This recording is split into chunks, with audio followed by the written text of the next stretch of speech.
Good evening, ladies and gentlemen. How is everyone doing tonight?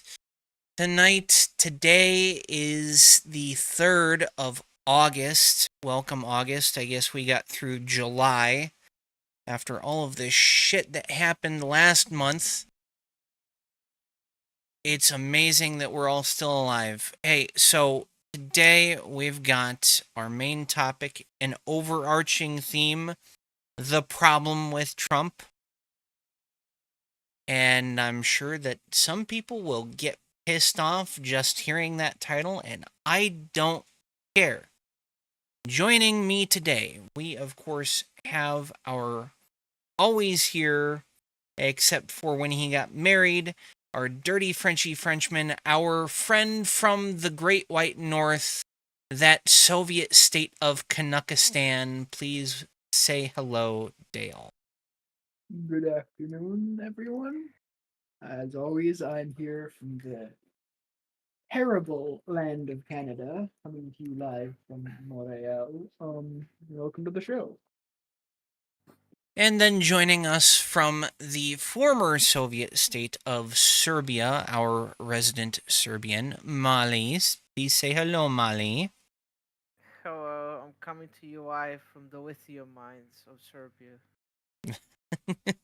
And of course, one of our hosts from the non existent state of Ohio. You can go fuck yourself.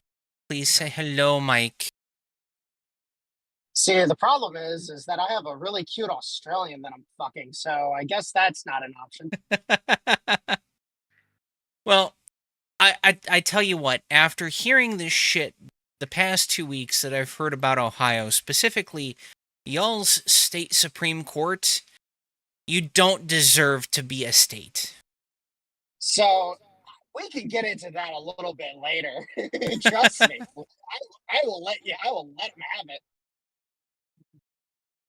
Well, we're not going to discuss that, so I'm just going to go ahead and tell everyone the state Supreme Court of Ohio doesn't think boneless chicken wings are boneless. They think it's a cooking style, not a form of food.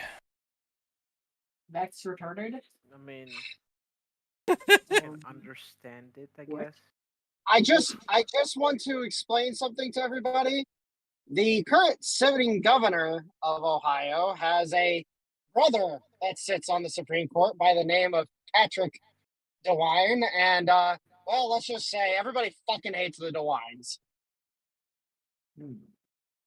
But hey, Columbus politics, am I right? Yeah, absolutely. Okay, so let's get into it. The overarching theme of today is the problem with Trump. And I want to start with the most recent issue, and that's Kyle Rittenhouse. Now, Kyle Rittenhouse, as we all know, is famous for doing some stupid fucking shit, going to Kenosha after it had already been rioted in for 2 days prior, and staying that night that he went and getting himself into a bad situation. Listen, if you go somewhere that you hold on, if you go somewhere and you know there's been rioting for the past 2 fucking days, I don't care if you initially went to clean up, get the fuck out. You as a 17-year-old, you do not belong in that area. You shouldn't have gone in the first place. Only On Koreans belong in that area. Roof Koreans. Yeah. Roof Koreans. On the other hand, even given the fact that he did some really stupid shit and got himself in a bad situation because he was a stupid fucking child, I will grant him that he did the right thing when encountered with a deadly threat. That being A said, deadly threat, and especially a deadly threat to children. Well, yes. no longer. Yes, threat neutralized. Thank God. That being said, we had Kyle Rittenhouse come out this week and say he was voting for Ron Paul. Base. If anyone does not know who Ron Paul is a Ayn Rand type libertarian. He's the reason basically anyone in the U.S. is a libertarian at all. Yes. And so Kyle Rittenhouse is currently a single issue voter. He came out with a statement saying that given Trump's record, he cannot, in good conscience, vote for Trump. Trump has some pretty bad fucking marks against him, just on guns alone. And, oh yeah, some pretty fucking horrible ones. For instance, after the Stoneman Douglas shooting down in Florida in, what was that, 2017? Yes. There was a meeting between him and the speaker, who was at the time Pelosi. I think it was Pelosi, or Yes, it she was, Nancy Pelosi. or well, I don't know if this was while she was the speaker or while she was the senior member of the minority party of Congress. So that she would have just she became speaker the year after, so she was currently minority leader. Okay, minority Speaker leader. was Paul Ryan. Okay. Oh, So, yeah. so it was her and, a bunch of other representatives came to the White House. They all sat at a table, and the famous quote from Trump was, "I'm a big fan of taking the guns first. Take the guns first, due process second." And I'm taking him out of context a little bit. I'm snippeting that what he said. But the simple fact of the matter is, talking about that, saying that, even in the context of a school shooting, that kid, yes, he exhibited red flags. Yes, he was a danger. But you do not take the guns first. You adjudicate. We have the system we have for a reason. It's so that you cannot deprive U.S. citizens of their rights without first proving that their rights need to be stripped from them. Generally, that's done via a conviction of a crime. But you can also be adjudicated mentally defective. Correct. I mean, half the U.S. population is kind of mentally defective. Okay, but in the terms of the U.S. Constitution, being adjudicated mentally defective means that they've taken you to court, they've involuntarily put you in the hospital because you've shown a judge that you are a threat to yourself or others, and it's been proven by doctors that not only are you a threat to yourself or others, but you don't understand the Western view of right and wrong. You don't operate mentally under that point of view. Either the lines are too blurry for you, or you've got everything switched around. That's adjudicated mentally defective. Sounds like the average American. No, she didn't say obese. She said mentally defective. Oh, Yes. that too. Um, Okay, so I'm gonna pull up the video. Hi, I'm Kyle Rittenhouse. Give me a second so I can get this into view for everyone to see. Live feed. VLC. Bully is an awful quote. Oh, no, that's not it. I don't want that. What I want is... No, not that. Not that. She's getting bigger. There we go. Oh. Okay. It's a 34-second video. Hi, I'm Kyle Rittenhouse, Outreach Director for Texas Gun Rights. A lot of people are upset that I said I'm going to be writing in Ron Paul for President of the United States. And that is true. I will be writing in Ron Paul. Unfortunately, Donald Trump had bad advisors making him bad on the Second Amendment, and that is my issue. If you cannot be completely uncompromisable on the Second Amendment, I will not vote for you, and I will write somebody else in. We need champions for the Second Amendment, or our rights will be eaten away and eroded each day. I support my decision, and I have no takebacks. Hi, I'm... And then a couple days later, he took it back. Of course, you know, this is all just a bunch of hoopla where a bunch of MAGA groupies dogpiled him, said we gave you support and you do this to us. I think in this specific situation, it would be more apt to say they catpiled him. Yes. And you, for those not understanding, you'll understand soon.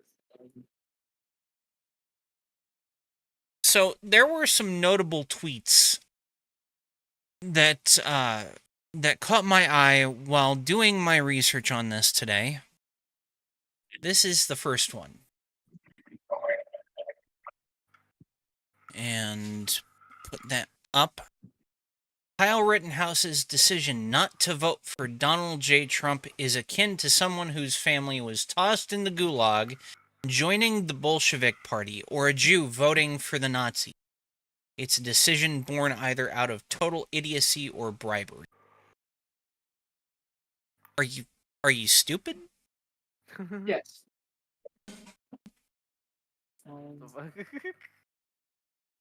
Bribery. I thought the way that sentence was going, it probably should have said idiocy or malice. Not that I agree with any of that, but why bribery? Is he asserting that someone bribed Kyle Rittenhouse to write in Ron Paul? I think so. Here's the next one, and you're gonna see two more out of this guy. This guy's a fucking piece of work. Yeah. At this rate, I wish they would have found him guilty. So many people wasted money on him, time on him, etc. And he does this to us? No, fuck him and the horse he rode in on. He didn't do anything to you, you fucking idiot. Yeah. Voting for someone you don't want him to vote for is not him doing something to you. It's him doing something for himself. I have a big fucking question. Yeah. Go ahead.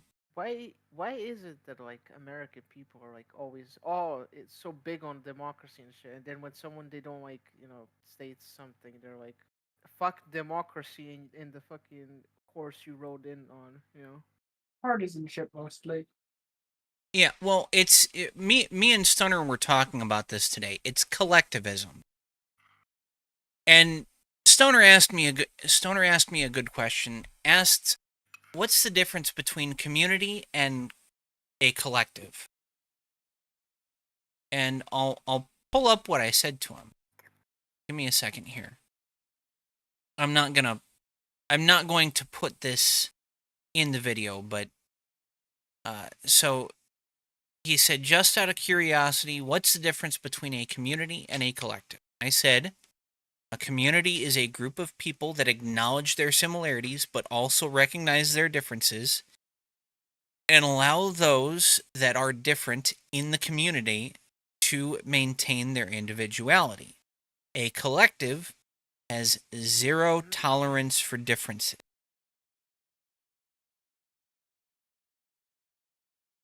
I have And a we're different view on this. and we're seeing, especially with this election, not only do you get kicked out of the left for having differences, you also get kicked out of the right for having differences. There is zero tolerance. The right has become collective. They are just as bad as what we were talking about 10 fucking years ago in the feminist movement. Fucking the Borg. the Borg. Yeah, we used to call feminists the Borg 10 years ago because there was no room for dissent. I don't get calling feminists the Borg. I mean, have you ever seen a fat Borg? Yes. Yes, Good. Oh, never seen a fat Borg before. you haven't been watching Star Trek as religiously as you think. Fair enough. I rescind my comment. As if there are fat Borg, then there can be feminist Borg. The fat Borg was the DEI hire. Fair enough.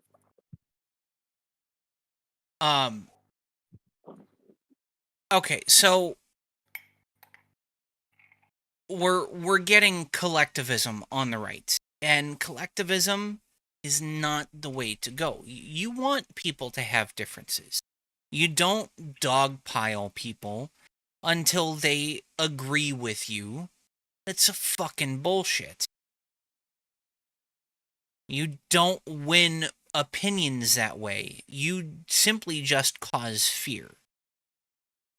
It's a great way to create fucking narcissists, too. If you take a look at this tweet, you can see the narcissism in it. And he does this to us. Us. He's not doing anything to you. Anyone remember the narcissist's prayer? Vaguely. I'll pull it up. I'm not gonna put it on screen, but I'll pull it up and read it off.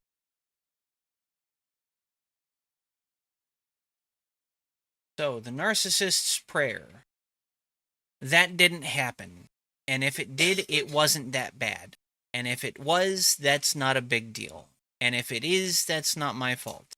And if it was, I didn't mean it. And if I did, you deserved it. Based. That is not based. That is toxic as fuck.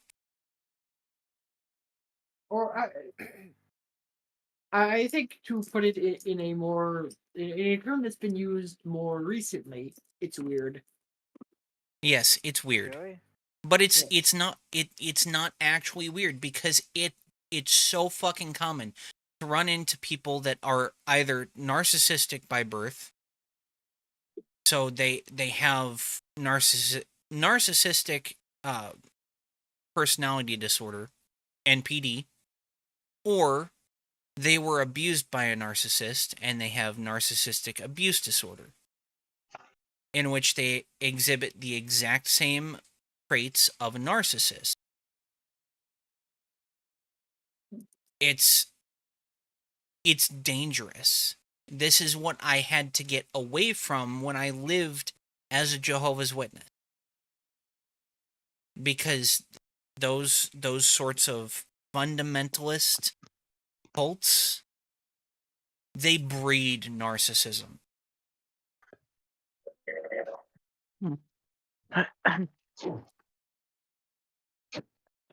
Okay, so after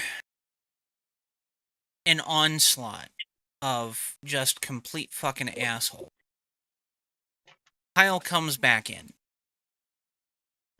Says, over the past 12 hours, I've had a series of productive conversations with members of the Trump's team, and I am confident he will be the strong ally gun owners need to defend our Second Amendment rights. My comments made last night were ill-informed and unproductive. I'm 100% behind Donald Trump and encourage every gun owner to join me in helping send him back to the White House. Listen, this kid took a life at the age of 17. It's going to take him years to get out of his childhood. It's going to take decades. Like, I don't expect him to actually become a functioning adult mentally until his late 30s. Taking a life that young is fucking scarring. And so, when you have everyone dogpile you the way he did, I get it. He backed the fuck down. Unfortunately. But yeah. What they did to Kyle Rittenhouse was not right. No, it wasn't. Clearly, it wasn't as wrong as what the other people tried to do to him was, but it was still pretty bad. There's absolutely no excuse for how they treated him. Can you elaborate what you mean, though? Just I'm a bit. the catfighting, let's say, of him after saying that he was going to vote for Ron Paul. Oh, right. People should know better. Dale, people are fucking like children. What do you expect? That's the problem, is people are like children. Okay, so then that same fucking dick, this one, Joey Manorino, comes back in response to this and says, good, I've been very hard on you today, as harsh as can be because you needed it. Stay with MAGA. That's where you belong and you'll continue to belong so long as you don't say completely insane shit like you did yesterday. That's some of the most cult-like behavior I've ever seen. This is fucking Borg. This is collective. This is group thought cult bullshit. Yes, this is some of these people are in a cult. It's at this point, I mean, as unfortunate it is to me, that I think that TDS goes both ways. Trump arrangements in them goes both ways. It is bisexual. Oh, yeah. The fuck? Yes, they're the people who are anti-Trump, the Trump who have TDS, and there are people who are pro-Trump who have TDS. This Joey fucker is one of the latter. Uh-huh. Oh, because it's not over. That's not the last tweet. Kyle Rittenhouse apologized and came back to MAGA. We can stop attacking him now. This is why you have to put intense pressure on people. He likely saw everything flash before his eyes and came home to where he belongs. Good on him. He better prove himself loyal now until November 5th. So, if you were to take the word MAGA out of those last two tweets, you could substitute the words Heaven's Gate, and the tweets would read exactly the same. You could see the exact same thing said had Twitter been around back then. I was thinking replace the words with like communism, and that would be take out the last line and replace MAGA with anything. MAGA, feminism, fucking Jehovah, Joseph Smith, Judaism. Yes. Judaism, Oh. yeah, it doesn't fucking matter because you put anything in that place, it looks like a fucking cult. Mhm. That is there is ordinary collectivism, but this is like cult. Like I think it's worth hammering. This isn't just normal like partisanship, right? This is specifically cult-like. Yeah. Cults aren't like there are different forms of collectivism, but this feels specifically cult-esque. So, if I could jump in for a couple minutes, Go ahead. the the situation you're seeing before you is what we refer to as radicalization. You look at the how do you say his name? Robespierre, Yeah, the guy who led the French Revolution. yeah. You look at Robespierre. Robespierre, he absolutely demanded unquestionable loyalty from everybody within his circles. And eventually what happened was that Robespierre was killed because of that. Yep. He met the His same head fate was that he had sent he met the same fate that he had sent so many others to. Yep. And the fact of the matter is that this is what you get when you have a political system that has a bias to it across the board. This is what we refer to as the reaction. You have a political bloc that rises up in an attempt to quell the other radical bloc. Yes, Yeah. extremism One of the- breeds extremism. Base. one of the one of the one of the best examples you can use for this is China. In fact, you look at the situation that happened right after the fall of the Qing dynasty with the there were basically three overhauls to the Chinese government following the fall of the dynasty. The nationalists actually didn't come to power until that third reform, and then that's when the warlord period also began. Yeah. Or another And more, I think, contemporary good example would be Weimar Germany, right? You had the communists pop up, and then we see, and then we all know who popped up in response to the communists. The based man. so here's the problem with comparing it to Weimar Germany. Weimar Germany didn't have the it was relying on a totally new identity for the German state. It was relying on a democratic identity that did not exist prior to it. It was the first incarnation of it. Right. And Molly, I'm echoing off your mic. Yeah, I'm just turning it down. And the fact of the matter is that in reality, the reason why China is actually a better example is because it wasn't a democratic state following the fall of the Qing dynasty. They were making no attempts to move to democracy. They were trying to just reform the old dynastic government again.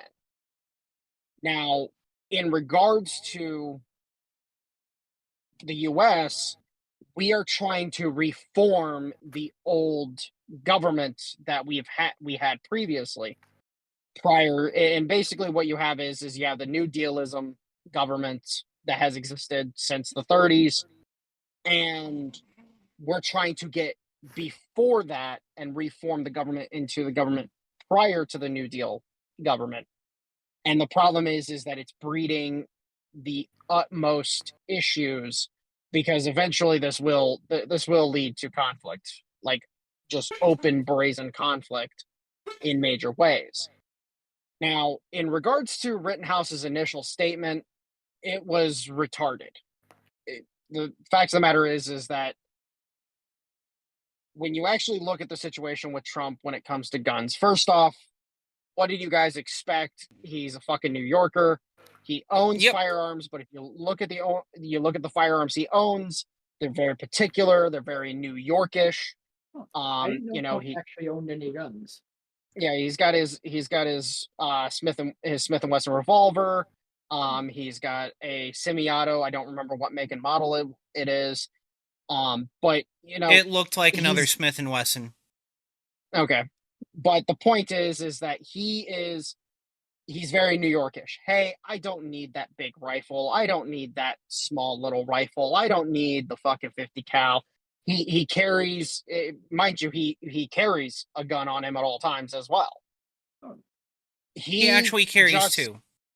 Real. Oh, he carries two. I didn't realize he actually carried two. So Good on him. he carries the revolver in a shoulder holster, Ah, and then on his belt, on his back at like the 5 o'clock position, or 5.5. okay. He carries his semi-auto, and it's either a Smith and Wesson Shield or a Walther.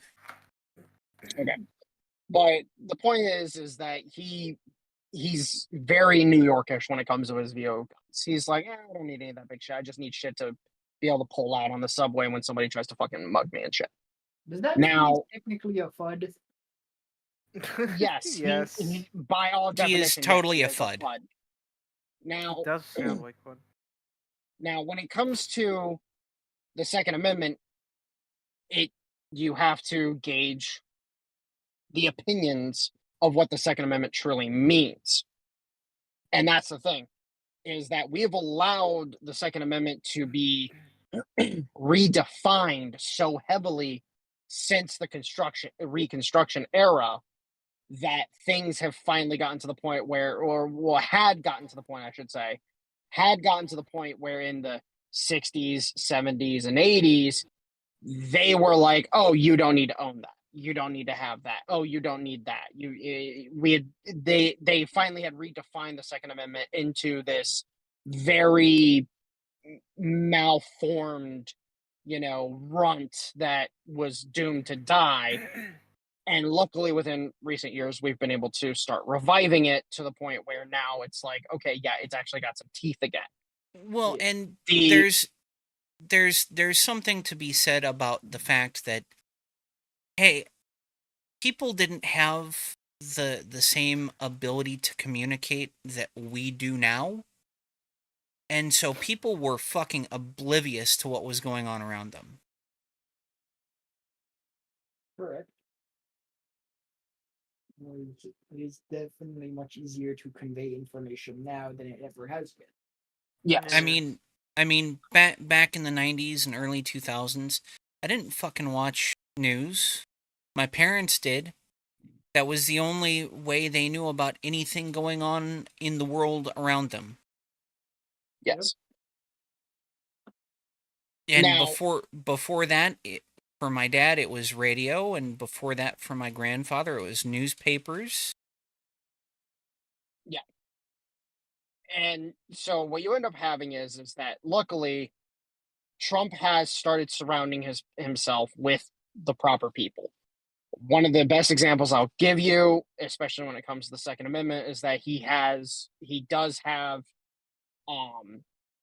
active contact with Brandon Herrera, Vivek Ramaswamy, and a few others like that who are decidedly pro Second Amendment. Like Vivek was. Go ahead. Yeah, I was actually surprised in the case of Vivek.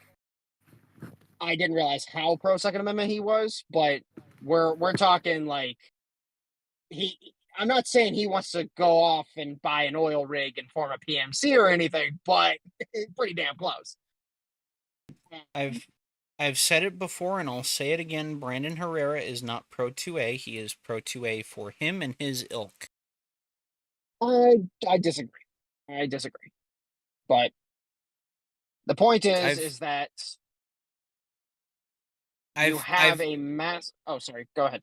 Sorry. I've explained this before. With his spaces that he did on Twitter with 9mm SMG and Eric from Iraq Veteran 8888. he is very anti pro 2A. Like, he is anti 2A for people that do not share all of his exact same points of view when it comes to the world. Trans people specifically. Well, the problem is that in your case, you're the exception, not the rule, and that's the problem in that regard. No, the exception to the rule is the shooters. The exception to the rule has always been mass shooters. There are many, many trans people who own and carry and do so responsibly. No, But Brandon sorry. does not like that. I've only seen a couple, so maybe that's just a lack of exposure. But you and a couple others are the only ones that I know that are anywhere pro gun in any way, shape, or form. All the ones that I've met personally, like online, you guys have been the pro gun ones. Personally, I've met 3 or 4 that were staunchly anti-gun. All right. Oh, yeah, well, staunchly. You're It's you're worth also noting in that- a very anti-gun state. Okay, It's also worth Politics, noting that, like, You're politics and the close. vibe of the people. No, the politics of the state does not determine the people, and there's a reason. There's a reason why constitutional carry passed with a near 80% passing in the state. I need to revise that statement. yeah, so You live in an area that is very anti-gun.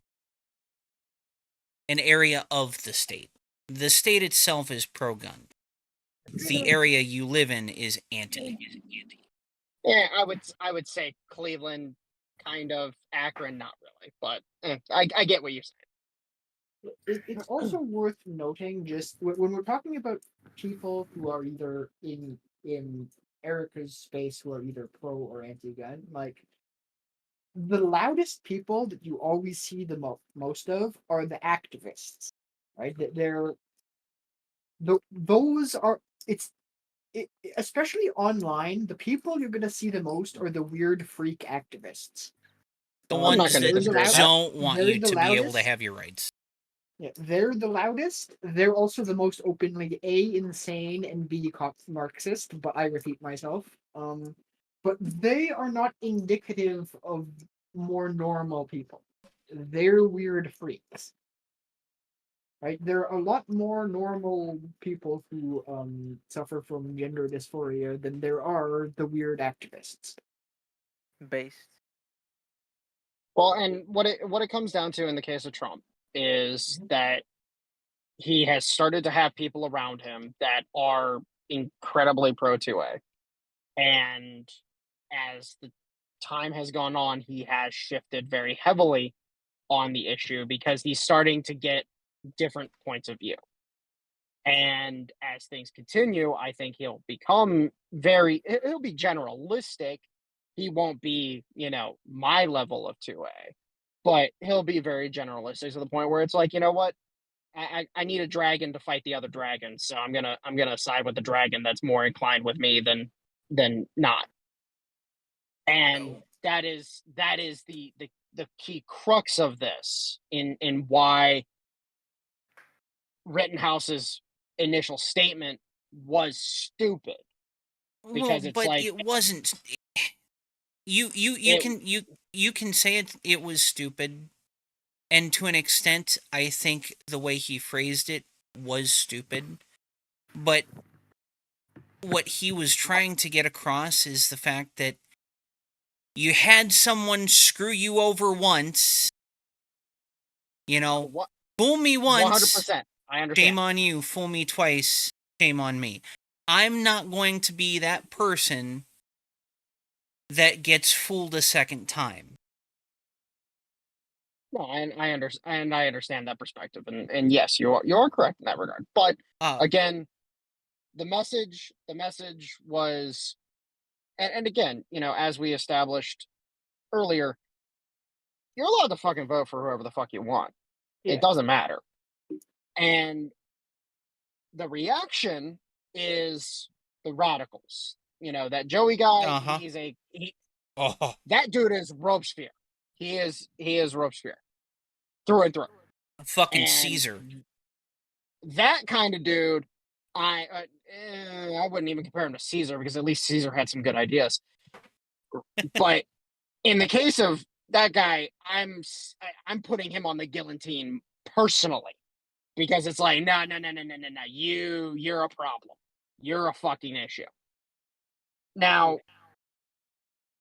to then also build on Kyle walking it back, first and foremost, if I had been in Kyle's shoes, I would have just let the issue rest at that point in time. It's like, hey, no, come out, make a statement, leave it at that. Him walking it back, that was stupid move part 2, because walking it back like that, it's meat to the radicals. Yeah. And it's like, no, starve them. Starve the radicals, because the radicals are just going to do radical things. That's all it is. So, I'm gonna mute my mic for a few minutes. I'll be back in a few minutes, but you can go ahead. I'll be listening.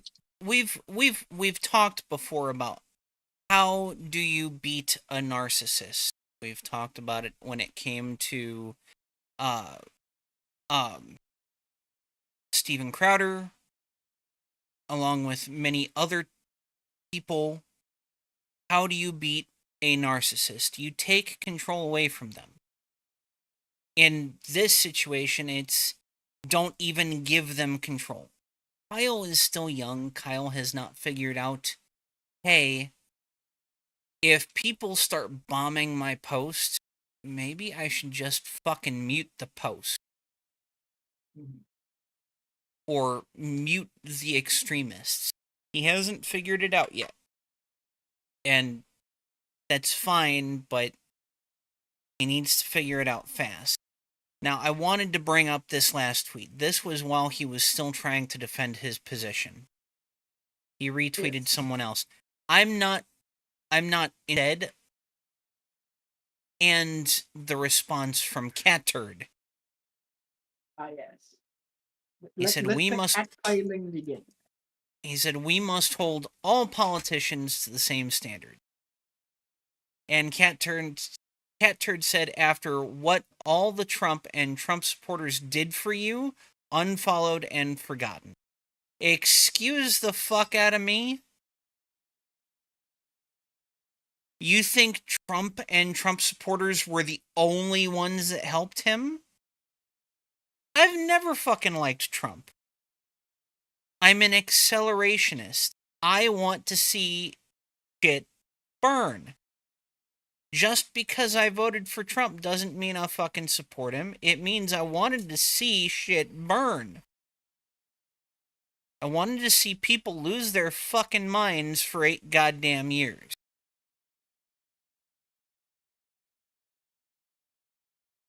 Yep. Fucking that wasn't ridiculous. Even the worst thing Cat Turd said. No, it's not. But I had no interest in Cat Turd after this. After I saw this screenshot, I had zero fucking interest. Yeah. And I've never been subscribed to this asshole, so no skin off my back.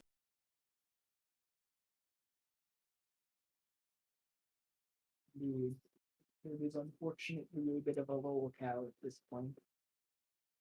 So, from this point, I move into another issue with the right wing.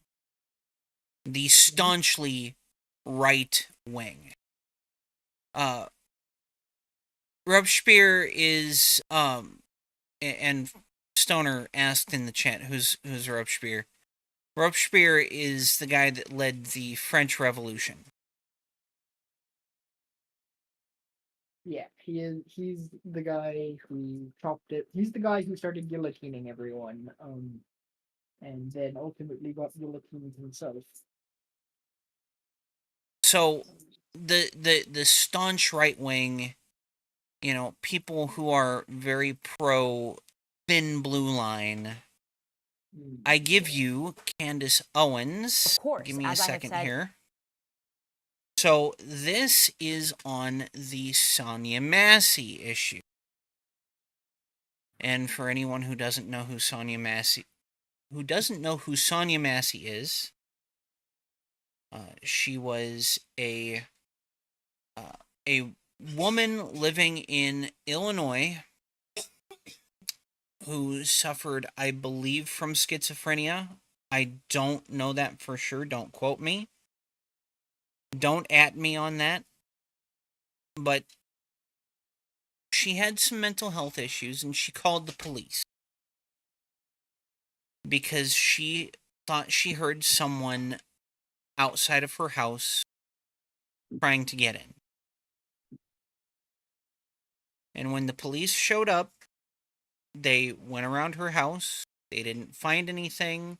They found an SUV with a window broken in. And then, instead of asking if they could come in, they just invited themselves in. Ultimately, resulting in her death because the officer that initially invited himself into the house to seize her identity, he shot her over a pot that had been emptied of boiling water. A pot that she wasn't even holding when he drew his gun. All because she said, "I rebuke you in the name of Jesus." I did not know that part. Are you going to be playing the video of the incident? I am not going to play the video of the incident because we are on YouTube, and that moment of the shot, I cannot filter that out. Not live. If you check Donut's raw police footage, I believe he has it. Okay, well, And I think. Oh wait, no, that's the raw footage channel. Never mind. I my brain farted there. Just a heads up, I will be back in about 30 seconds. I just have to go do something real quick. Okay, we will wait for you. So, Alright, thank you. this video that I have pulled up right now is of Candace Owens. And Candace Owens is making excuses for this officer that shot this poor innocent woman. It's, for me, it's not even the color. It's the fact that she didn't do anything wrong. He had no business in her house. Period. He didn't need her identification. He didn't need her identification. He didn't need to be in her house to begin with. All that contact required was, "Hey, we went around your house. We didn't see anything. If you have any more issues, please give us a call." And should have been done right there. But no, he invited himself into her house and he shot her for saying, "I rebuke you in the name of Jesus." Here's Candace Owens' take. Of course, as I have said since the beginning of time, there are mistakes that police officers are human beings. There are mistakes that happen, and this is not a mistake, Candace. And the idea that now you're going to use this situation, and all the usual suspects are already involved, we know that Attorney Crump is already involved, to then try to make Black Americans believe that this happened simply because she was Black. No, it didn't happen because she was Black. Or at least I'd assume it didn't happen because she's Black. It happened because you've got a little fucking pussy on the police force thinking he is the master of everything in his sight. These this officer, this sort of officer, they don't see skin color, they see subjects, people to be ordered around.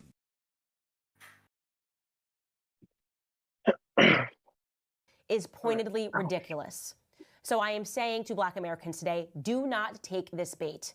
Yes, what happened in this situation, I think he's going to have a very hard time, this officer, saying that he absolutely felt so threatened by boiling water that the only solution was for him to... The boiling water had already been poured down the fucking drain. And the pot was already back on the stove before he drew his weapon.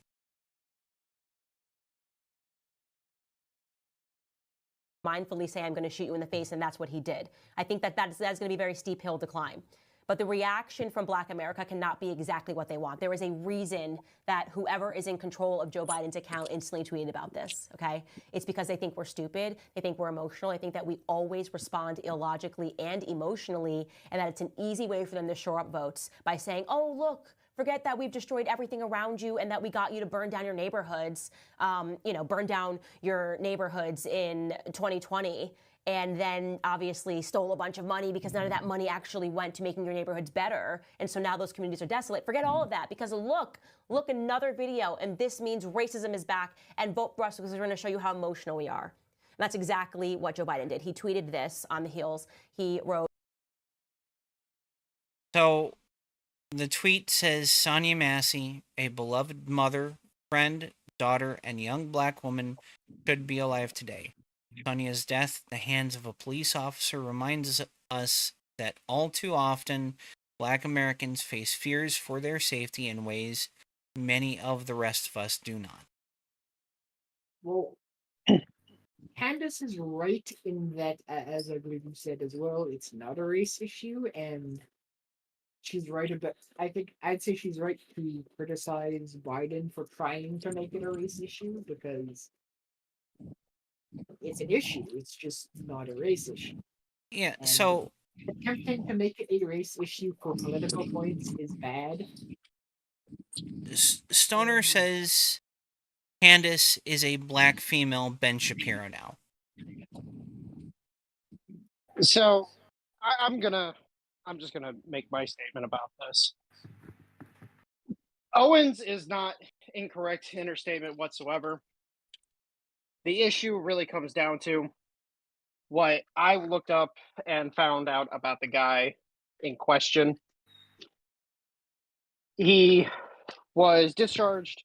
I do not believe it was a dishonorable discharge because he was able to be hired by the police force. But he was discharged from the military for several incidents that occurred that resulted in disciplining.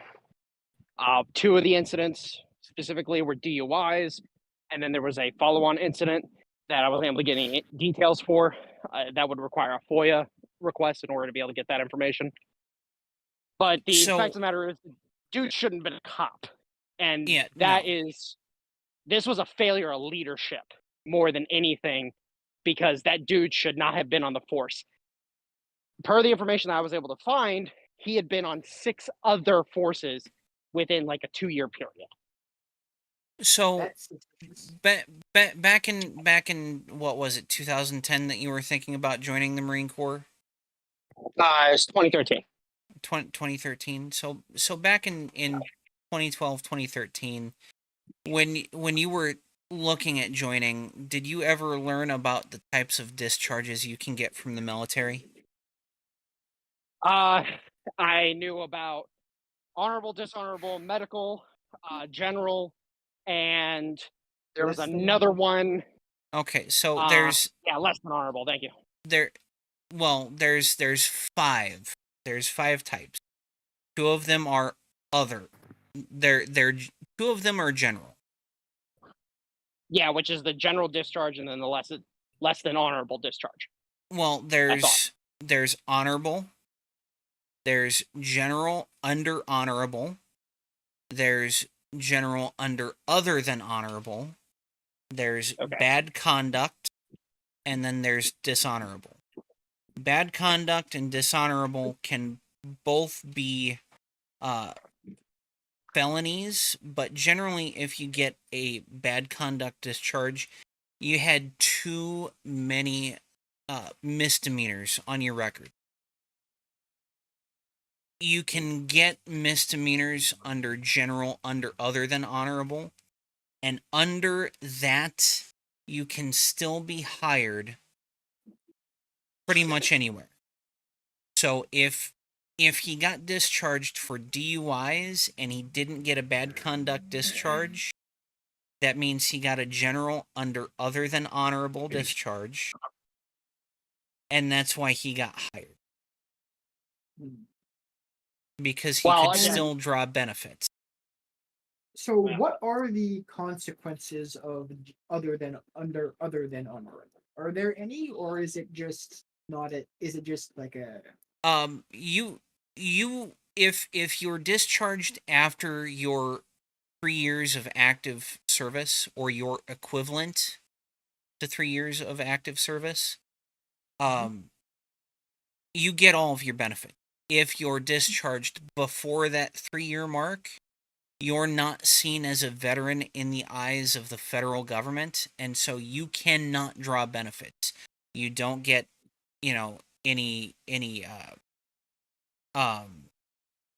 any college tuition. You don't qualify for VA home loans.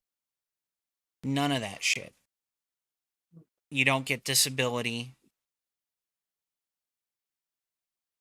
Would that be the same if you're discharged because you got injured in the line of duty and like If before if 3 you years? if you get injured in the line of duty and they have to discharge you, that would be a general under honorable conditions. And so even if you don't make it to your 3-year veteran mark, Mhm. you can still draw benefits. Are you still considered a veteran then if that happens? No. You're not generally considered a veteran. Give me a second.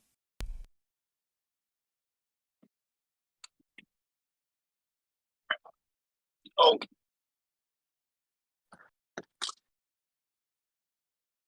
Okay, sorry.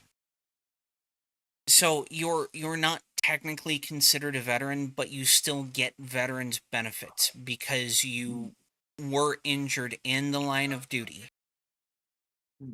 That's kind of have to call a bit of bullshit on that. Like if you serve for a year and then you get like your legs blown off, I mean you're a veteran. Well, listen, you're not going to go into the military and get your legs blown off within a year of joining. It's not going to happen. How long within joining do you think do you see actual or may you see actual active combat? But before you can get to a deployment, first you've got to go through boot camp. So at least in the Marine Corps, boot camp is 3 months. Recruit training is 3 months. Okay, so I need to add on to this. Yes. Back when Wilson, Dale knows who Wilson is. Mhm. Back when Wilson was in boot camp for the regular army, he said he was traumatized because some people actually died And pretty brutally. did he that what sounds like happened? somebody fucked up on the grenade range. Yeah, don't well, know you're what it not was. supposed. Well, I don't know about Army. I know Marine Corps. So in the Marine Corps, recruit training is 3 months. Then, if you're not going to be in a combat MOS, you go to what is called MCT. It's a 1-month course of quick learning on major weapon systems and survival training. So you do a month there, and then you go on to your A school. And depending on what school you're going into, you can be there anywhere from another 3 months to a year. And So the right, purpose of the A school is what? so your A school is your career. So my career, uh, by the time I got to the fleet, had already been redesignated to 0651 Data Network Specialist, but I joined under 0656, which was Data Network Security Specialist. They integrated the two and just put them all under one. But the A school is your career. And I was there from July of 2009 until November of 2009. Mind you, I had joined in March of 2009. So we're already talking about 8 months. I joined March 16th of 2009. I graduated from my A school November 25th, 2009. And how long was it until you were actually deployed? I didn't get deployed until 2010, like late 2010. We left the advanced party left at the end of November straight from Mojave Viper in 29 Palms, California. So I was active for a year and 8 months before any deployment happened.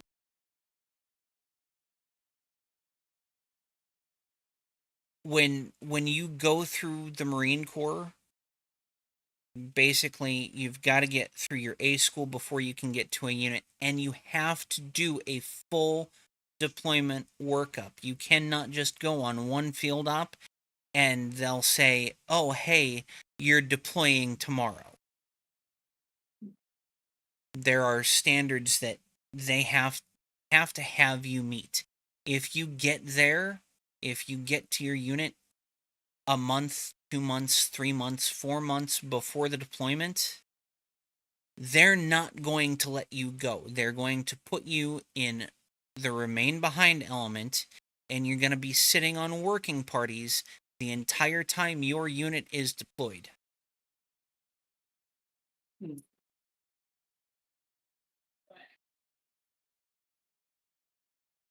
You have to have at least 6 months of active workup training before they will let you deploy.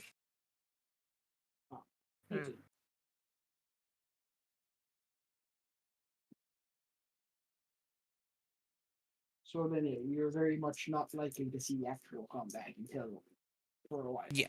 So you have to be, if you are infantry, you go to boot camp for 3 months.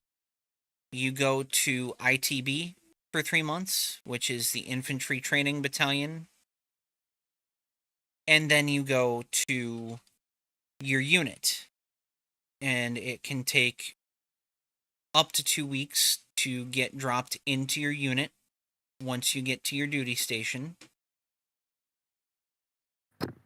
You've got to have, so that's 6 months and 2 weeks. Then you have to have 6 months before you can deploy. So that's generally a year before you can even go out of country.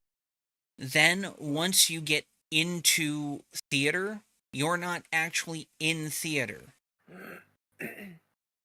You're at a safe place in the country that you're deployed to. You have to spend a month acclimating to your surroundings before they'll actually let you go to your forward operating base.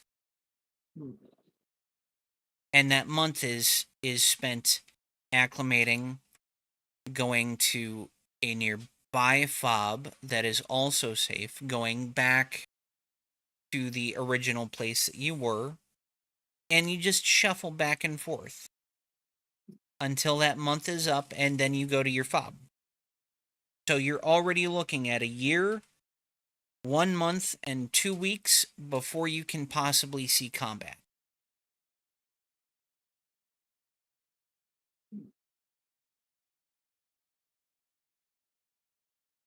It's quite a long time. Jesus. Now I'm not saying that things haven't happened in the past where you go to boot camp and they ship you straight the fuck out. I mean, Vietnam was a bitch, Korea was a bitch, but we do not live in the 50s, 60s, and 70s anymore. Alright. You're not actually really fighting wars against other Sadly. armies. You need mass amounts of people.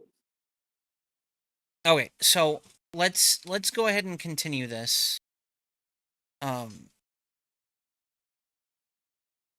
Sonya, Matt. You were gonna say something? Nope. Okay, so y'all are right. She has a fair point criticizing Biden on this. I also criticize Biden on this. But just because the left gets it wrong doesn't mean the opposite is right. I agree. As a fairly right-wing person myself, I will be the first to admit that one of the biggest problems we on the right have is cop splitting. I personally, thankfully, do not share such a mind virus, but a lot of people I know do. Can you take a step closer to your mic for me? Oh, all right. Is this better? Much. All right. Yeah. One of the biggest problems that we on the right have is for some reason some of us have suffer from a condition called cop splaining, where anytime a police officer does something egregious, it's not their fault, and it's asinine. And thankfully, I do not suffer from said mind virus. I used to. I used to be back the blue. Used to be As pro was I. thin blue line. I used to Yep. try to explain away every single thing any cop did. Mhm. Try to see the good in them. I don't anymore. I can't see it. I Based. mean, COVID happened, and for some reason that didn't shatter it for everyone. I mean, certainly shattered the illusion for me. I don't know. I don't know why some people in the right it hasn't, but and I guess there's no saving those people. But I can actually explain that pretty easily. yeah. What it is that you have it's reactionary mindset. It is the leftists went after the cops, ergo cops must be good. Right. The problem that has come up at this point in time is um the cops themselves. Like, you look at, I'll use my buddy as an example. He's a cop in my local area. Mhm. And him and his guys, they were out when the Jalen Walker shooting happened. Mhm. Now, the Jalen Walker shooting was a good shoot. It was above board across the board. And the only thing the left could really go after is, oh my God, they shot him so many times. I'm like, yes, well, that's what happens when 14 people shoot at you at once. Sorry. Like, if everybody dumps 5 rounds on you, you got shot a lot. Yeah. Which Now, just if someone dumps 5 rounds and someone has automatically started dropping after that first shot, do they really need the 5 rounds? What's that say for their reaction time? well, I'm gonna say this right now. I have done some pretty extensive scenario based training, and like across the board, the simunition, which simunition hits you like a fucking freight train. Like, Oh yeah, you feel that shit. I've had it. And there have been times where people, because they wrap you up to be able to not have any physical, like you might be bruised, but it's not going to, break your skin open or anything. Sometimes people just don't freaking notice that they get hit by something moving that fast. I've had instances like this in airsoft where people, like, it's still traveling at 450 feet per second. People don't fucking notice. You double that and you got a fucking 45. What is simunition? Simunition is basically paint loaded into a live cartridge. Oh, Yeah, so it's you a paint. can shoot- Yeah, it's a you can paintball shoot- loaded into an actual cartridge. Aha. Like, yeah. But And- the point is that people don't notice when they get fucking hit. And so when you're thinking about live rounds, depending on the ammunition, this is why, like in the case of my security company, we are required to carry hollow points for this exact reason, because we don't want over penetrations, for the safety factor, but also from the fact of we need people to go down faster, and hollow points tend to put people down faster because of how they work. We are still seeing, even with hollow points, which is why bigger bullets tend to be better in this regard, that motherfuckers still are standing. Adrenaline is a bitch of a drug when it comes to keeping somebody alive. Yeah, and Yeah, just one thing, question I do have about the whole like stopping shooting when someone goes down. I mean, can't people's if I have a gun and I end up and I go down, I still can't I still fire from the ground? Kinda. Like, I mean, just because they drop doesn't necessarily mean an armed threat has been neutralized. No, least it in my- it doesn't necessarily mean that an armed threat has been neutral. But your reaction time in a scenario where you're getting shot at and you're shooting at that person needs to be on point, because in the eyes of the law, if it's not, you are screwed. That's what they tried to criticize Kyle Rittenhouse for during his trial, was he dropped one more shot into the guy as the guy was falling onto him. Hmm.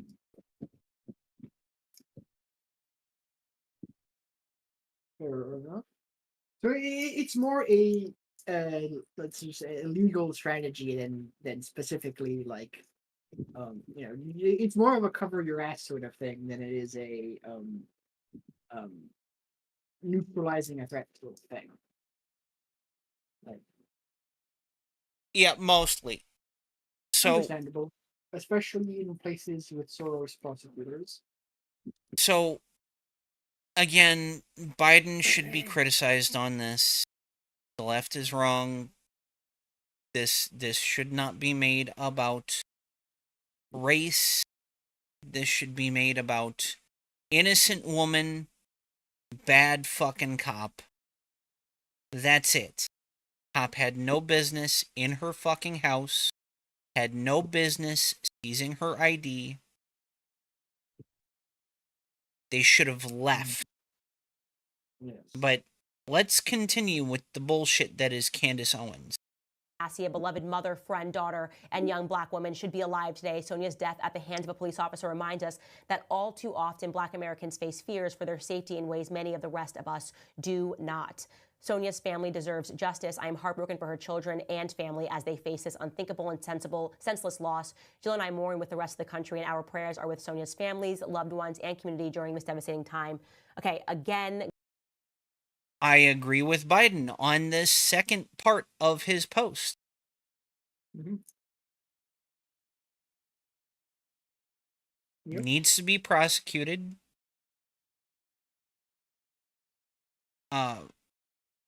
Let's go back a second. Her family does deserve justice. This is a senseless loss. Mm-hmm. And, great. your thoughts are with Sonya's family and her loved ones and her community during this time. That's Yep. fucking great. time. Yep, Okay, nothing again, objectionable. Go ahead. All right, I said nothing objectionable there. No. going to say here, this happened in Springfield, Illinois, that the only reason whoever is control of his account is putting that out there is because too many Black Americans are turning toward Trump. They think too many Black Americans are catching on to the Democrat scam, and so they scan every one of these situations and they leave out the hard facts. And the hard facts are that if you examine this just based on a percentage rate, Here's where she gets this bullshit wrong. She's looking at this from the wrong fucking angle because she's playing the race game. Yep. white surprise, Black women Americans playing the race game. Huh? I said, what a surprise! A black woman playing the race card. Yeah, well, and she's played that race card ever since she switched from radical Red to feminist into Republican. Yeah. White Americans unarmed are more likely to be shot and killed by police officers in mistakes, shot and killed by police officers in these correspondences than Black Americans. That is a In mistakes. Yes, it's mistakes. No, it's not mistakes, Candace. It's not a mistake.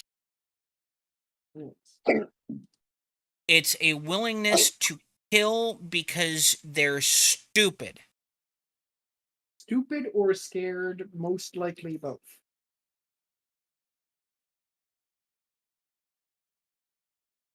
And people who are scared of their own fucking shadow shouldn't be cops. I'm gonna be completely honest. Given the record that this guy already has from prior to this incident, I don't think it was scared. I think he was hopped up on some shit and he just wanted to shoot.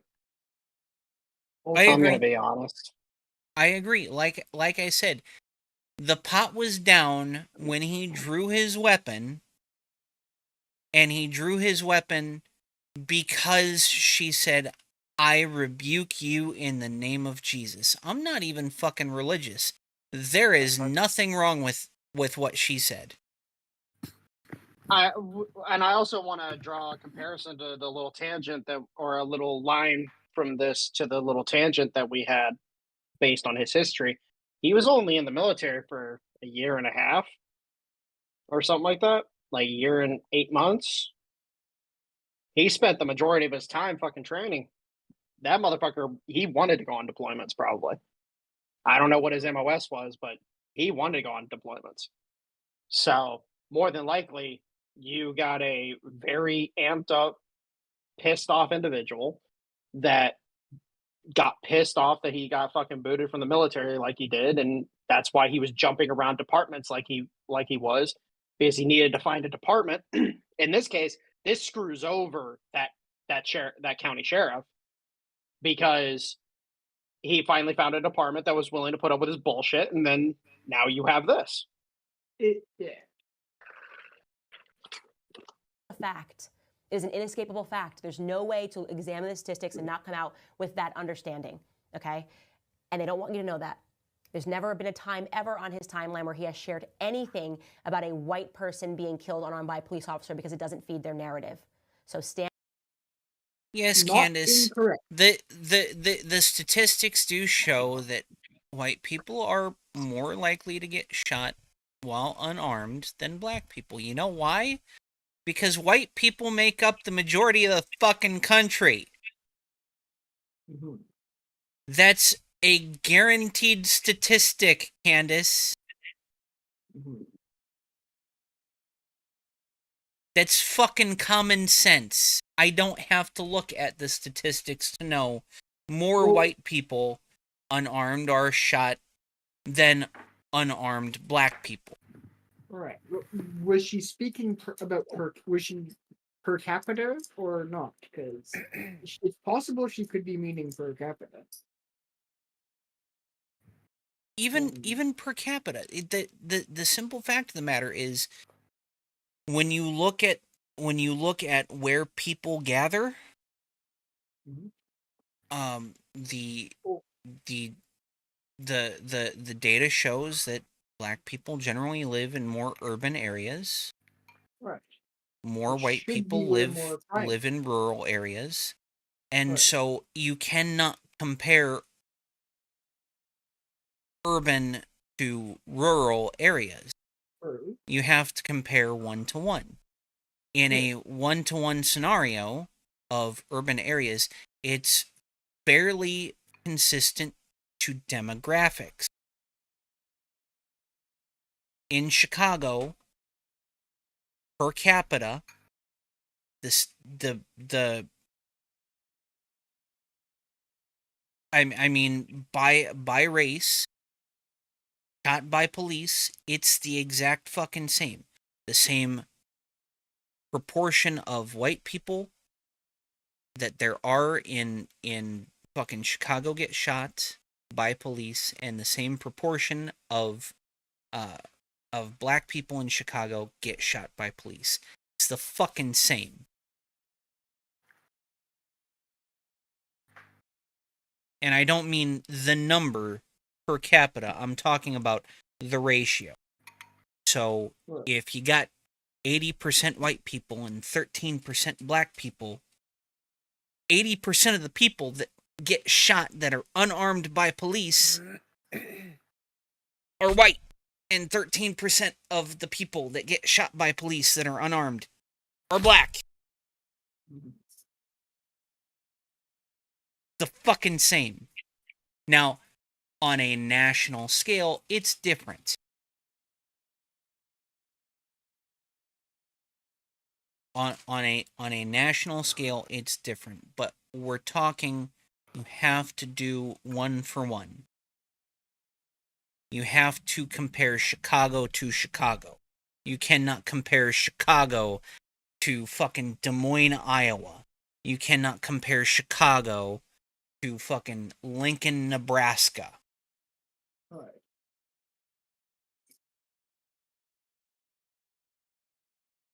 Stand up to this, okay? And all you have to do is be mentally forthright. Do not fall for the scam. Do not run out of your house. Do not burn down your neighborhood in Springfield, Massachusetts. Instead, demand that Joe Biden make an appearance and let us know who has been in control of the White House all of this time. Because that is what this is supposed to be. This is supposed to be a red area.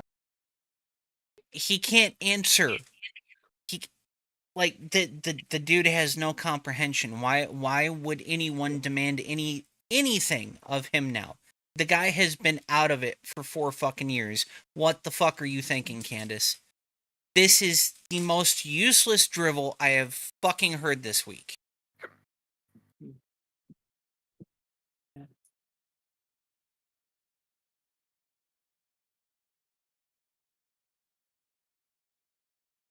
Well, I'm guessing the point of that is just score political points.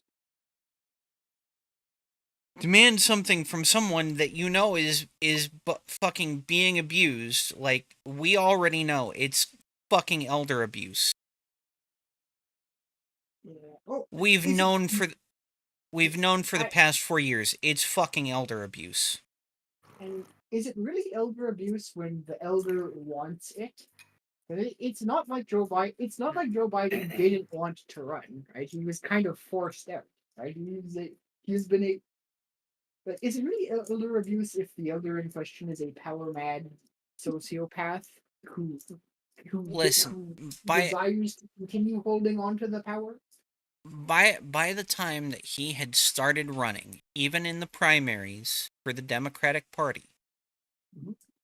he was already gone, Yeah. which means he can't consent. If you can't consent, how do you want to run? You don't. You don't have the mental faculties to do shit. They're the ones running you. It's elder abuse. You can't consent, and you can say yes, but is it really a yes? There's a lot of fucking risks to being the president. And could he really comprehend all of the risks? No. he couldn't. Yeah. Well, I would like to say this on that. If he were there, he would say it. Because he's been trying to be the president since the 70s. I'm pretty sure that it would be a yes were he actually not, was his brain not lush. Yeah, absolutely. Probably yes. But if you don't have the capacity to comprehend the risks, you cannot consent. Fair enough. I mean, he's basically a mature child at this point. He is reverting in age. Not physically, but mentally. This all goes back to that last fucking tweet that I had of Kyle Rittenhouse and Cat Turd because of the specific thing that he retweeted. Trump's record on the Second Amendment. Yes. So, Which for anyone that doesn't know his track record, he tried to ban bump stocks via an executive order. right.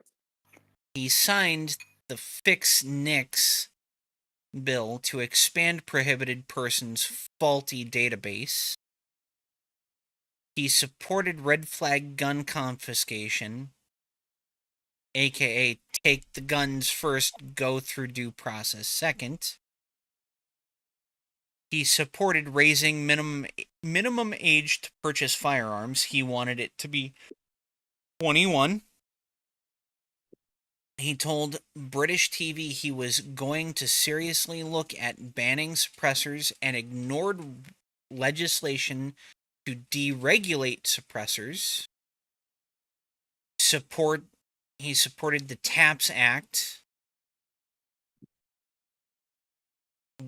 And in the parentheses it said Big Brother social media monitoring of firearms statements.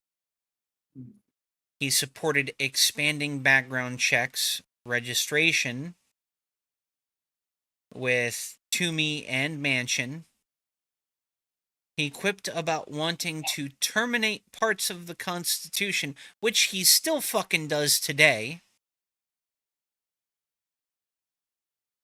And he told Senator Feinstein to include assault weapons ban in school safety bill. Yeah. Well, and I think it's definitely safe to say that Trump has done some asinine things when it comes to the Second Amendment.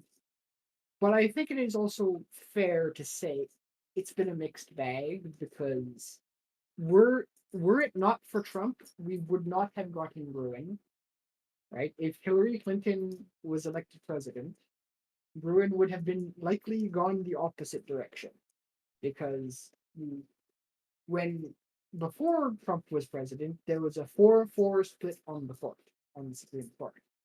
After Trump, there's now a 6-3 split, and that retarded bump stock ban. There's now precedent that says that's unconstitutional, thanks to Trump. Right, a lot of that nonsense. There's likely going to be precedent against because Donald Trump was president and because the people he put on the Supreme Court. So, while it is fair to criticize the stupid fucking anti-gun rights shit you did, I think it also should be fair to mention that.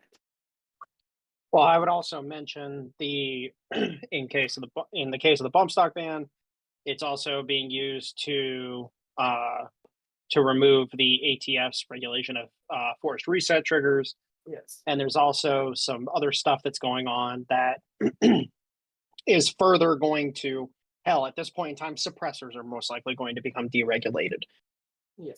Now, I want everyone to remember specifically that all of these regulations that were put in place by the ATF, they were not knocked down, and they are not getting knocked down because of the Second Amendment. These are not Second Amendment cases, they are APA cases. Well, yes, but they're also you also have the facts about Chevron playing into it as well. Which is also Yeah. another thing. Yeah, that would still be standing if not strengthened were it not for Trump. Now, my other thing as well is, and I'll reference the statement I made earlier, you know, the dragon that I know about and kind of sides with me is better than no dragon when fighting another dragon. Yes. And that's why, like, for example, a lot of people, they bitch and whine and cry about JD Vance because of his connection with Vivek Ramaswamy and Peter Thiel and so on and so forth, the so-called PayPal mafia. My thing is, at the end of the day, if I'm fighting a dragon, I want another fucking dragon on my side. That's just how it comes down to it. And there is a definite pick the battles that you can win and avoid fighting on prepared ground that the enemy has prepared. Because if you fight where they want you to fight, that's when you're going to lose. Well, I'm coming at this from a different angle. The simple fact of the matter is, both dragons are fucking old and decrepit, and I can beat them both.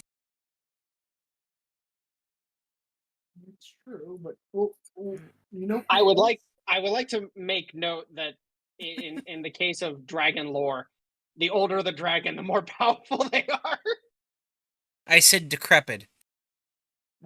Well, I added decrepit because we're talking about individuals that have locked themselves away out of sight, out of reach, and essentially isolated themselves from fucking reality. yeah. Though, just on that note of the decrepit old dragons, you know who else is getting kind of old and decrepit? Trump? Clarence Thomas and Samuel Alito. Well, and especially Alito. Yes, and I think it is worth mention. I think it is worth noting that the person who ends up replacing both of those people, I think it would be a very preferable thing to have that person be Donald Trump as opposed to Kamala Harris. Well, here's the thing. Alito needs to go. Well, he needs to go when a favorable person replaces him. He needs to stay when an unfavorable person would replace him. It honestly, at this point, it doesn't fucking matter who replaces Alito. Alito needs to fucking go. Why do you say that? Because Alito, Kavanaugh, and what's his fucking name? The one from Indiana.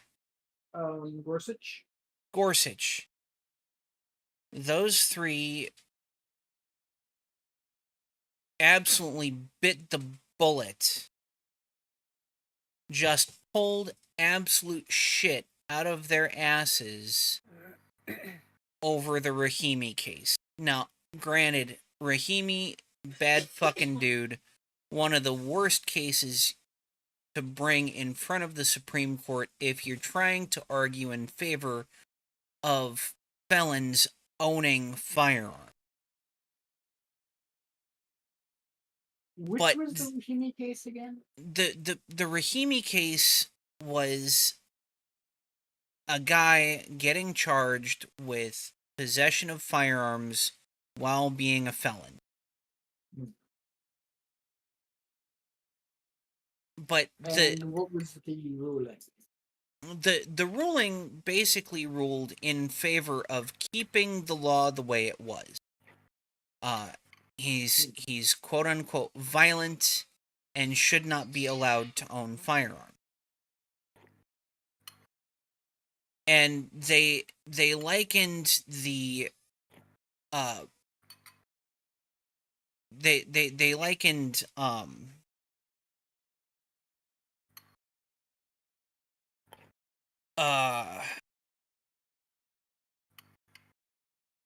I can't remember what analogy they used in the majority opinion, but they basically said, we never said you have to have a perfect one-to-one analogous law, which is bullshit because the analogous law that they came up with to support their position in keeping guns out of felons' hands was not analogous at all. It wasn't even close to being analogous to the idea that felons shouldn't own guns. I'll have to pull up the majority decision, and we can go over that next week. But the simple fact of the matter is, the majority bit the fucking bullet on that one, and the only dissent Was the goat himself. was Clarence Thomas. Yep. And he called out the bullshit that Alito wrote about not being one for one, and that you just needed something analogous. Mm-hmm. And Clarence Thomas basically said, no, fuck you. I didn't say it just had to be analogous. I said it had to be extremely analogous. And what you came up with is nowhere near that standard. What you came up with was pure fucking bullshit. Gotta love a Clarence Thomas dissent. Well, I will also point this out as well when it comes to the Supreme Court. One of the issues with the court is it's kind of the problem we're having with the executive, and we've started fixing this problem in the legislative. It's almost complete in the legislative. You look at the situation with Nancy Pelosi and a few of the others.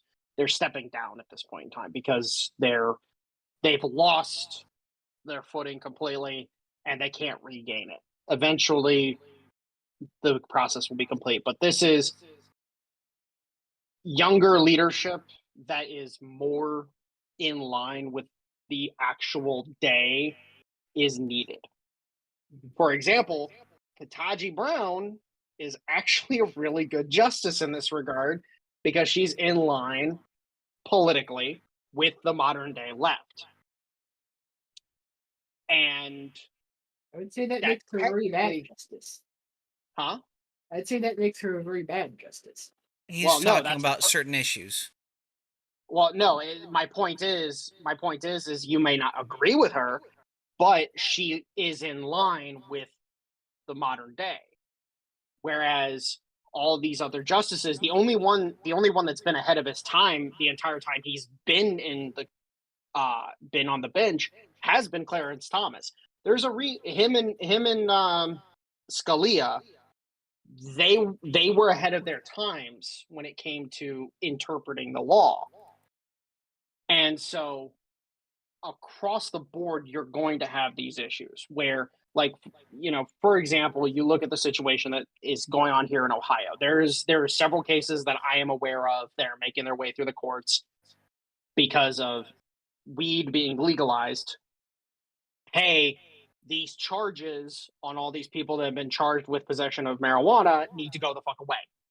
We've legalized it. These charges should not be on their records. These need to be expunged, et cetera, et cetera.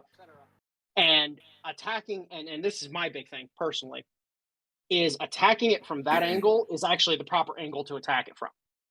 Hey, this has been legalized within the state. The felony cannot apply if the state is like, no, this isn't a fucking problem. This is also another way of attacking the DEA, where it's like, hey, DEA, fuck off. You're not allowed to fucking do anything here. It's similar to the whole 2A stuff involving the ATF, where states are saying, hey, no, you can't enforce those laws here.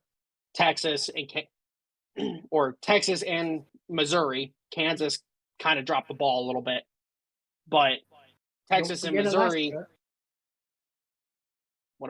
I'll have to hear what you have to say on that in a second.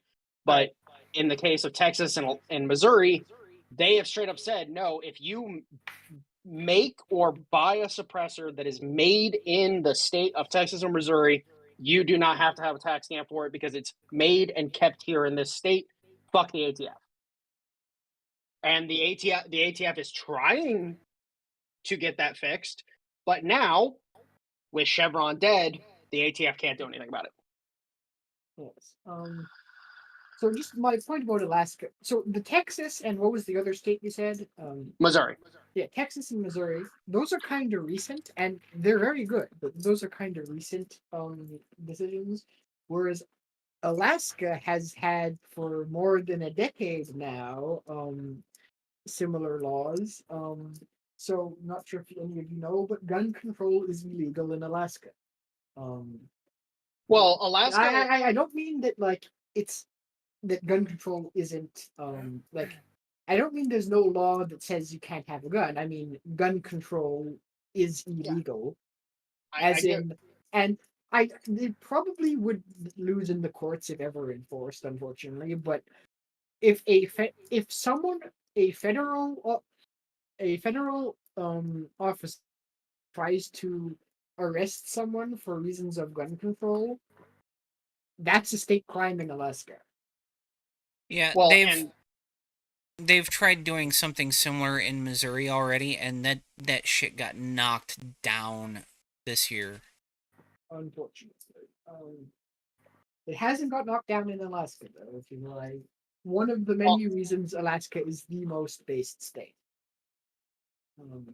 Well, Alaska has its own problems, and they definitely are fucking themselves long term. But hey, it is what it is. What would you say some of those problems are?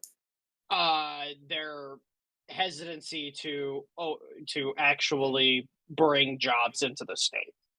For example, you remember back in the early 2000s, going into the 2010s, you had the whole pebble mine issue.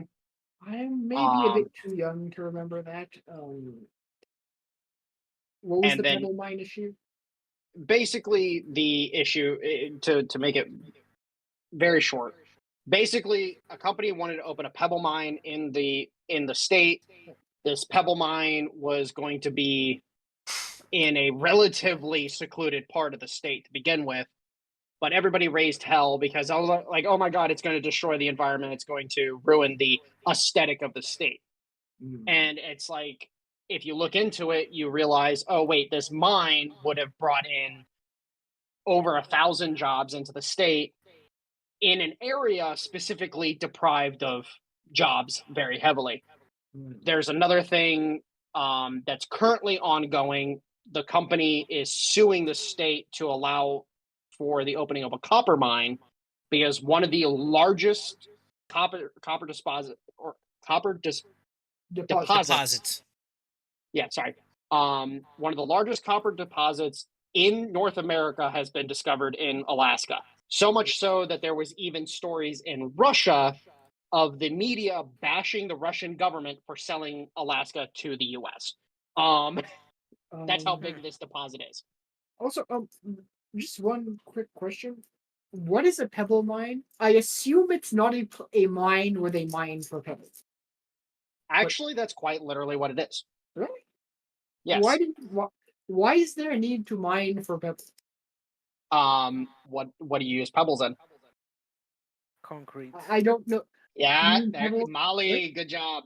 What did you say? I had to mix concrete with a fucking shovel. And Yep. then pebbles. Yeah, Yeah.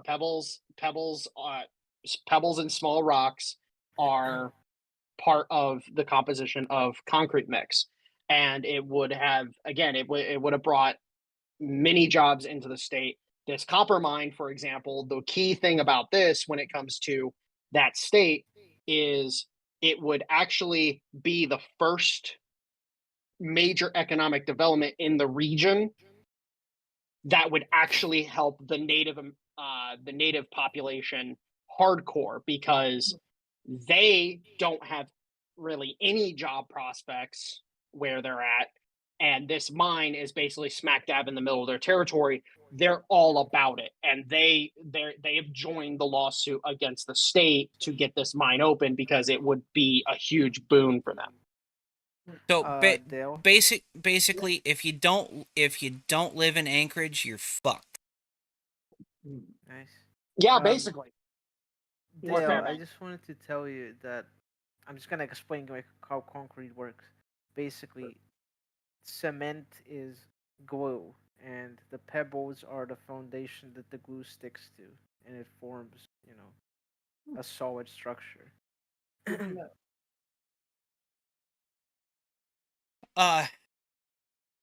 So when push comes to shove, I'm coming at all of this from the angle of fool me once, shame on you, fool me twice, shame on me. I mean, who here truly thinks that Tulsi Gabbard is reformed? Oh, I absolutely do. I absolutely fucking don't. What do you mean? Oh. In what way reformed? So No longer being a gun grabber.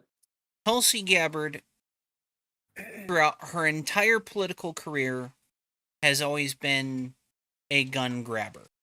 She has in the that's past what I know supported as well. red flag laws. She's supported assault weapons bans, that sort of shit. And then after 2020, she came out with a bunch of videos, and even more recently, she's said she's changed her mind about the Second Amendment, that she finally understands what we were all talking about. I don't fucking buy it. I mean, And people have changed their minds on things before. I'm not saying she can't change her mind, and I'm not saying she hasn't changed her mind, but I don't fucking trust her. And I never fucking will. What about her specifically? Not what is, for lack of a better term, what is your reasonable articulable suspicion for? She's a politician. Fair enough, but besides that, is there anything more than that? Because even politicians do change their minds. I already have two articulable facts. She had bad fucking policy, and she's a politician. So here's my position on Tulsi Gabbard, and the way she's discussed it previously indicates that my view on it is pretty much spot on. She was naive and isolated. Remember what state she comes from. She comes from Hawaii. And because of that isolation and because of that naivete that comes along from literally living in paradise, let's be frank, if you live on a Pacific island, you effectively live in paradise. Some of the most beautiful scenery, some of the most serene fucking places. And honestly speaking, if you got enough money coming in on the residual side to just be able to just laze about and do whatever the fuck you want, you're basically living the golden life. Well, I don't think so. If you have fucking I understand tsunamis, she China was invaded. quote unquote isolated, but she was in the fucking National Guard. She was an officer. So there's strike 3. I don't fucking Well- trust officers.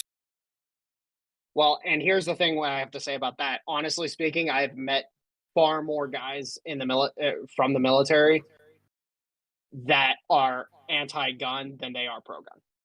They Agreed. do not like civilians. Especially officers. Enlisted men, they're probably about 50-50.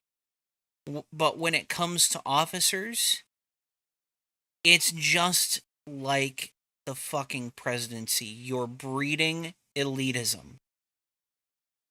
Well, and that's the thing is that once you get away from it, it's kind of like with the whole cult thing. When you get out of it and you're actually trying to get away from that mentality, you break the cycle. And that's what I think happened with Tulsi Gabbard. As soon as you look at what she did on the debate stage against Kamala Harris, she absolutely eviscerated her. She absolutely destroyed her. And you see the attacks that they launched against her as a result of this. She got pushed out of the bubble. And all of a sudden, she's looking at the world around her like, wait, I can actually see colors. I can actually see the colors now. I can see it. I can understand it. But I've got 2 hard and fast rules when it comes to people. I don't trust politicians. Well, 3 hard and fast rules. I don't trust politicians. I don't trust lawyers. And I don't trust officers. That's not to say I can't ever trust an officer. I've met some fucking some absolutely masterful fucking officers in my day. But in general, I'm not going to trust you up front, and it's very hard for me to trust you after the fact. Fair enough. Hey, give me a second real quick. My earbuds are dying. I need to swap to my computer. All right. I Okay. generally don't trust. Yeah, I generally don't trust politicians, but at the same time, Ron Paul was a politician. I absolutely trust him. Thomas I don't- Massey probably I trust don't- him too. You wouldn't trust Ron Paul of all people. I do not trust Ron Paul. I do not trust Thomas Massey. I'm sure they're nice people, but I don't would trust only them. Well, one trust them person in if what he was- way? I guess yeah, I do not trust them if ever they get policy through, if ever they get an elevated level of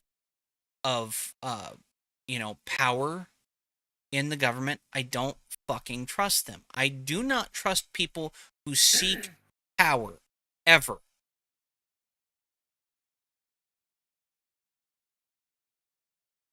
I would only trust Well, one I person would as say a that politician. at least for me, the threshold of trusting like a politician is if there are votes that are both universally wrong and universally agreed upon, and they consistently vote against those things, despite all the pressure of despite the popular will, I think that earns the trust. I'll tell you how a politician will earn my trust. Mhm. If when they're nominated to run in a primary, they say, I don't fucking want this. I don't want to be here. Fuck you. I'll vote for him.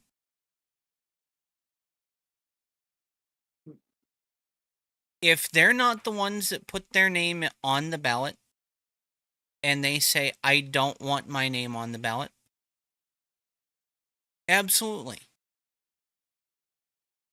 But until that day, I do not fucking trust any politician because they have all sought that power.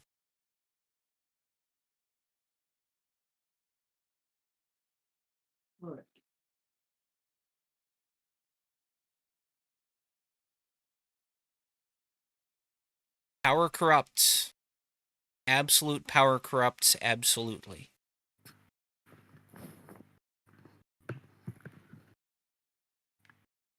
I modify that slightly and say power attracts the corruptible. It's not the power itself. It's that the most of the people who want power are already corrupt. And their desire for power is generally indicative of that. Which just feeds more into what I've already said. I don't trust politicians. I will slightly agree with that. My thing is that and this is a conversation I've had with multiple people across the board, and there's always a need for an aristocracy of sorts. But the problem is that you have uh the Britification of the aristocracy that's occurred. You look at the nation as it currently stands, and the British elite, they serve as a basis for most of the people that are in our government right now. Now, there's some sovereigntists who are like, fuck you, fuck everything you stand for. I don't care what you British cunts want. Go fuck yourself. And oh, hey, by the way, stop trying to use your fucking little patsy over here to try to control us. Okay, so I'm gonna have to cut you off. We just hit 7:00. Oh, and so it is absolutely time to get the fuck out of here. With that said, I'm gonna go in reverse. Our host from the non-existent state of Ohio, because fuck your state Supreme Court. Please say Don't good disagree. night, Mike. Have a good night, y'all. And then we go to our host from the former Soviet state of Serbia, our native Serbian. Please say goodnight, Molly.